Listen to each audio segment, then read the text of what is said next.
आज से लगभग 4 अरब 50 करोड़ साल पहले पृथ्वी के शुरुआती दौर में यह एक बेजान सूखी दुनिया थी। लेकिन करोड़ों किलोमीटर दूर सोलर सिस्टम के सबसे ठंडे हिस्सों में धूल के कणों की सतह पर पानी के क्रिस्टल्स पैदा हो रहे थे।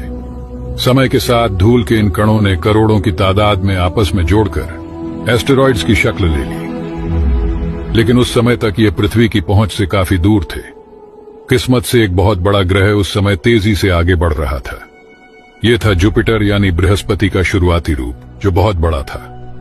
सोलर सिस्टम के अंदरूनी हिस्से की सक्रिय ताकतें इसे धीरे धीरे सूरज की ओर खींचने लगी। इस रास्ते पर एस्टेरॉइड बेल्ट से इसकी टक्कर तय थी। जब ये एस्टेरॉइड से टकराते हुए आगे बढ़ा तो इसके गुरुत्वाकर्षण की जबरदस्त ताकत ने बर्फ की उन चट्टानों को हर दिशा में उड़ा दिया। लेकिन फिर भी इसी उठापटक और तबाही से सबसे जबरदस्त कॉस्मिक तोहफा पृथ्वी को हासिल हुआ। बर्फ और पानी से भरी चट्टानें पृथ्वी की ओर उछाल दी गई। बृहस्पति की टक्कर से बिखरे और एस्टेरॉइड्स के साथ पृथ्वी की गहराइयों तक पहुंचे पानी के कणों का यहां तक पहुंचने का सफर बहुत आसान नहीं था। वो लाखों सालों तक पृथ्वी के पिघले हुए अंदरूनी हिस्से में कैद रहे, एक चमत्कार के इंतजार में जो उन्हें आजाद करने वाली थी। जैसे कि आपको पता होगा, आज पृथ्वी पर जो जीवन संभव हो पाया है उसके पीछे मूल कारण है पानी।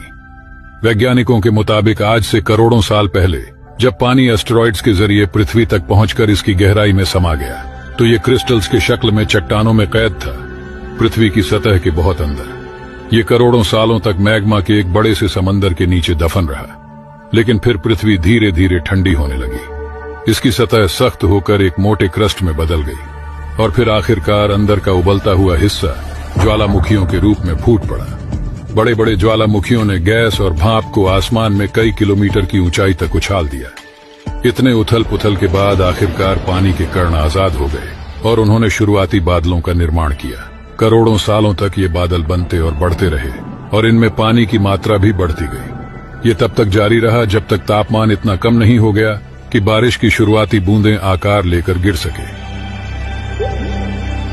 इसके बाद शुरू हुई तेज बारिश जो कई हजार सालों तक जारी रहा, और यह चीज आज भी लगातार चल रहा है, जिसके कारण यहां पृथ्वी पर जीवन संभव हो पाया है।